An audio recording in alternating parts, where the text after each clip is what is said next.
തുടരെ പരാജയങ്ങളുമായി നിവിൻ പോളി നട്ടം തിരിയുന്ന സമയത്താണ് വിനീത് ശ്രീനിവാസൻ വർഷങ്ങൾക്ക് ശേഷം കൊണ്ടുവന്ന് നിവിന് ഒരു തിരിച്ചുവരവിൻ്റെ ചെറുതല്ലാത്ത ഒരു സിഗ്നൽ കൊടുത്തത്. നിവിൻ്റെ മാനറിസങ്ങളും നിവിന് മാത്രം സാധ്യമാകുന്ന ചിലതും കാണാൻ പ്രേക്ഷകർ അങ്ങനെ കാത്തിരിക്കുന്നുണ്ട് എന്നതായിരുന്നു അതിന് കാരണം. അതുകൊണ്ട് തന്നെയാണ് മലയാളി പ്രമിതിയുടെ ടീസറും പാട്ടുകളും അങ്ങനെ സ്വീകരിക്കപ്പെട്ടത്. ഇന്ന് സംസാരിക്കാനുള്ളത് ഏറ്റവും പുതിയ ഈ നിവിൻ പോളി ചിത്രത്തെക്കുറിച്ചാണ്.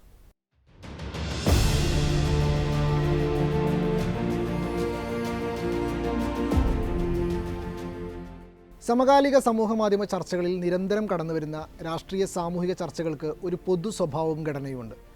ആ സ്വഭാവത്തിലുള്ള ചർച്ചകളുടെ ചരിത്രാവിഷ്കാരമാണ് സംവിധായകൻ ഡിജോ ജോസ് ആൻ്റണിയുടെ ഇതുവരെ പുറത്തിറങ്ങിയ സിനിമകൾ. മലയാളി ഫ്രം ഇന്ത്യയും അതേ പാത തന്നെയാണ് പിന്തുടരുന്നത്. ഡിജോ സിനിമ എന്ന വട്ടത്തിനുള്ളിൽ നിൽക്കുന്ന ഒന്ന്. ടീസറിൽ കണ്ടതുപോലെ ഒരു ജോലിക്കും പോകാതെ ദേശീയവാദിയായി നടക്കുന്ന ആൽപ്പറമ്പിൽ ഗോപിയാണ് കഥാനായകൻ. അങ്ങനെ പോകുന്നതിനിടയിൽ ഗോപിയും കൂട്ടുകാരനും ഒരു പ്രശ്നത്തിൽ പെടുന്നതും അത് മറികടക്കുന്നതിനിടയിൽ ഗോപിയുടെ ജീവിതം തന്നെ മാറുന്നതുമാണ് സിനിമ പറയുന്നത്. അത് രസകരമായി തമാശ ചേർത്ത് പറയാനും സംവിധായകൻ ഡിജോക്കും എഴുത്തുകാരൻ ഷാരിസ് മുഹമ്മദിനും ആയിട്ടുണ്ട്. ഷാരിസിൻ്റെ മുൻ സിനിമ ജനഗണമന പോലെ തന്നെ അത്രയും ഗൗരവമുള്ള ഒരു വിഷയമാണ് മലയാളി ഫ്രം ഇന്ത്യയും കൈകാര്യം ചെയ്യുന്നത്. അത് തമാശക്കുള്ളിൽ ഒളിപ്പിച്ചാണ് പറയുന്നതെന്ന് മാത്രം. മതത്തിൻ്റെ പേരിൽ ഭിന്നിപ്പുണ്ടാക്കി രാഷ്ട്രീയ നേട്ടം കൊയ്യുന്നതിനെ മുഖമടച്ചടിക്കാനാണ് ഇപ്രാവശ്യം ഷാരിസ് പേനെടുത്തിരിക്കുന്നത്.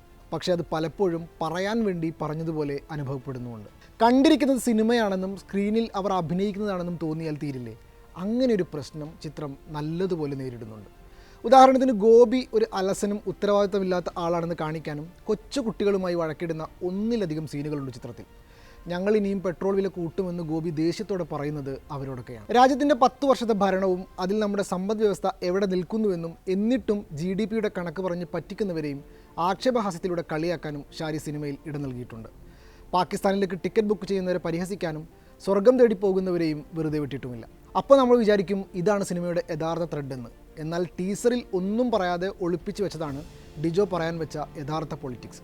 അതിലേക്ക് എത്തിക്കുന്നതിനാണ് ഷാരിസും ഡിജോയും ഒരു സിനിമയുടെ അത്ര സമയമെടുത്തത്. എന്തിനാണ് ഇങ്ങനെ വലിച്ചു നീട്ടിയതെന്നും മനസ്സിലായിട്ടില്ല. പക്ഷേ ടീസറിൽ ഒന്നും പുറത്തുവിടാതെ രണ്ടാം പകുതിയിൽ ഒളിപ്പിച്ചു വെച്ച ത്രെഡ് കാലങ്ങളായി മലയാളമെന്നല്ല നിരവധി സിനിമകൾ ആവർത്തിച്ചതും മലയാള സിനിമാ പ്രേക്ഷകർക്ക് കാണാപ്പാടമായ ഒന്നുകൂടിയാണ്. അങ്ങനെയാണെങ്കിൽ തന്നെയും ചിത്രത്തിൽ രണ്ടാം പകുതിയിൽ പ്രേക്ഷകർ പ്രതീക്ഷിക്കുന്ന ഇമോഷണൽ സീനുകൾ നന്നായി തന്നെ വർക്കായിട്ടുണ്ട്. മലയാളി എന്ന സ്വത്വം, യൂണിവേഴ്സൽ ബ്രദർഹുഡ്, വർഗീയത, മതേതരത്വം, സർവ്വമത സ്നേഹം, മലയാള സിനിമ കാലങ്ങളായി പിന്തുടരുന്ന തൊഴിൽരഹിതമായ അലസ യുവാക്കളുടെ ജീവിതം തുടങ്ങിയവയെടുത്ത് കാലത്തിനനുസരിച്ച് പറയാനുള്ള ശ്രമമായിരുന്നു ഷാരിസിൻ്റേത്. പക്ഷെ പലതിനും കണക്ഷൻ നഷ്ടപ്പെടുന്നതാണ് ഒരു പ്രശ്നമായി തോന്നിയത്. ഒന്നാം പകുതിയിൽ കുറേ സീനുകൾ ചേർത്ത് ഒട്ടിച്ചതുപോലെ അനുഭവപ്പെടുന്നുണ്ട്, ഒരു സ്വാഭാവിക ഒഴുക്ക് ഇല്ലാത്തതുപോലെ. പക്ഷേ രണ്ടാം പകുതിയിൽ ഒറ്റ ലൊക്കേഷനും ഏതാനും കഥാപാത്രങ്ങളും മാത്രം ഉണ്ടായതുകൊണ്ടാണോ എന്നറിയില്ല, ആ വൃത്തി തിരിച്ചു വന്നതുപോലെ അനുഭവപ്പെട്ടു. നിവിൻ പോളിയുടെ തിരിച്ചുവരവ് എന്ന നിലയിലാണ് മലയാളി ഫ്രം ഇന്ത്യ ആദ്യമായി ചർച്ചയാവുന്നത്. അദ്ദേഹത്തിൻ്റെ സേഫ് സോണായ അലസനും തൊഴിൽരഹിതനുമായ സ്ഥലത്തെ പ്രധാന ചെറുപ്പക്കാരൻ്റെ റോൾ നിവിൻ വളരെ അനായാസമായി സ്ക്രീനിൽ എത്തിച്ചിട്ടുണ്ട്. എന്നാൽ പുതുതായി ഒന്നും അദ്ദേഹത്തിലെ നടന് ചെയ്യാനുണ്ടായിരുന്നുമില്ല. നിവിൻ പോളി തിരിച്ചു വന്നോ എന്ന് ചോദിച്ചാൽ അറിയില്ല. എന്നാൽ നിവിൻ പോളിയിൽ നിന്നും മാത്രം മലയാളി പ്രതീക്ഷിക്കുന്ന ചിലതുണ്ട്. നിവിൻ പറഞ്ഞാൽ മാത്രം ചിരി വരുന്ന ചിലത്. വിൻറ്റേജ് മോഹൻലാലിൻ്റെ ചില മാനർസങ്ങളെ പറ്റി പറയാറില്ലേ, അങ്ങനെ പലതും വേണ്ടുവോളമുണ്ട് ചിത്രത്തിൽ. കോമഡി സീനുകളിൽ നിവിൻ മുഖത്ത് വരുന്ന ചില മാനർസങ്ങളുണ്ട്.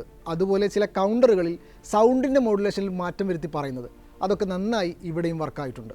ഒപ്പം വളരെ ഇമോഷണലായി നിവിൻ പലയിടത്തും സ്കോർ ചെയ്യുന്നുമുണ്ട്. ധ്യാൻ ശ്രീനിവാസൻ്റെ മൽഘോഷ് കാലാകാലങ്ങളായി മലയാള സിനിമയിൽ കണ്ടുവരുന്ന നായകൻ്റെ കൂട്ടുകാരൻ്റെ പ്രതീതിയാണ്. ധ്യാൻ നിവിൻ കോംബോയിൽ ചിലത് മനോഹരവും തിയേറ്ററിൽ നല്ല ചിരി കൊണ്ടുവരുന്നതുമാണ്. സെലിം കുമാർ, മഞ്ജുപിള്ള തുടങ്ങിയവരും ചെറിയ സന്ദർഭങ്ങളിൽ പോലും പ്രേക്ഷക ഹൃദയം കീഴടക്കുന്ന പ്രകടനം പുറത്തെടുക്കുന്നുമുണ്ട്. അനശ്വര രാജിൻ്റെ കൃഷ്ണ ഇതിനോടകം തന്നെ ഹിറ്റായ ആ പാട്ടിൽ ഒഴിച്ചു നിർത്തിയാൽ 2-3 അപ്രധാന സീനുകളിൽ മാത്രമാണ് സ്ക്രീനിലെത്തുന്നത്. ചിത്രങ്ങളുടെ പ്രൊമോഷന് പാട്ടുകൾ സഹായിക്കാറുണ്ട്. ചിത്രം റിലീസാവുന്നതിന് മുമ്പ് അത് വലിയ അളവിൽ ഗുണം ചെയ്യാറുമുണ്ട്. എന്നാൽ ഇവിടെ കഥയ്ക്കുള്ളിൽ പാട്ട് കുത്തിക്കയറ്റതുപോലെയാണ് തോന്നിയത്. ചിത്രത്തിൻ്റെ ദൈർഘ്യം കൂട്ടാൻ മാത്രമേ ആ പാട്ടുകൾ സഹായിക്കുന്നുള്ളൂ. കേരളത്തെക്കുറിച്ച് പടച്ചുവിടുന്ന നുണ സ്റ്റോറികൾ സമീപകാലത്ത് ഏറെ ചർച്ചയായതാണ്. സംഘപരിവാർ എങ്ങനെയാണ് അത് രാഷ്ട്രീയ ആയുധമാക്കുന്നതെന്നും കണ്ടതുമാണ്. മലപ്പുറത്തെ പാകിസ്ഥാൻ ഗ്രാമവും ലവ് ജിഹാദുമെല്ലാം ഇതിന് ഉദാഹരണങ്ങളായിരുന്നു. ഇവിടെ ചിത്രത്തിൽ അങ്ങനെയുള്ള ഒന്നിനെ പൊളിക്കാനും ഷാരി ശ്രമം നടത്തിയിട്ടുണ്ട്. ക്വീനിൽ സ്ത്രീ സ്വാതന്ത്ര്യവും ജനഗണമനയിൽ വ്യാജ ഏറ്റുമുട്ടലുമായിരുന്നു പ്രമേയമെങ്കിൽ മലയാളി ഫ്രം ഇന്ത്യയിലെത്തുമ്പോൾ അത് ഭിന്നിപ്പിൻ്റെ രാഷ്ട്രീയത്തെ മലയാളി എങ്ങനെയാണ് പൊളിക്കുന്നത് എന്ന് പറയാനാണ് ശ്രമിക്കുന്നത്. ക്വീനിൻ്റെയോ ജനഗണമനയുടെയോ ക്വാളിറ്റിയിലേക്ക് സിനിമ എന്ന അർത്ഥത്തിൽ ഡിജോക്ക് മലയാളി ഫ്രം ഇന്ത്യയെ ഉയർത്താനായിട്ടില്ല എന്നത് സത്യമാണ്. അപ്പോഴും ചിത്രം മുന്നോട്ട് വെക്കുന്ന ചില ചോദ്യങ്ങളും മലയാളി അഭിമാനത്തോടെ എവിടെയാണ് നിൽക്കുന്നത് എന്നും ചിത്രം പറയുന്നുണ്ട്. അവിടെ തന്നെ നിൽക്കണമെന്ന് ഓർമ്മിപ്പിക്കുന്നുമുണ്ട്. അതുമാത്രം മതിയോ എന്നത് ഒരു മറു ചോദ്യമാണ്. അപ്പോൾ ഇത്രയുമൊക്കെയാണ് ഈ ചിത്രത്തെക്കുറിച്ച് പറയാനുള്ളത്. ചിത്രം കണ്ടവർ അഭിപ്രായങ്ങൾ കമൻറ്റുകളായി രേഖപ്പെടുത്തും.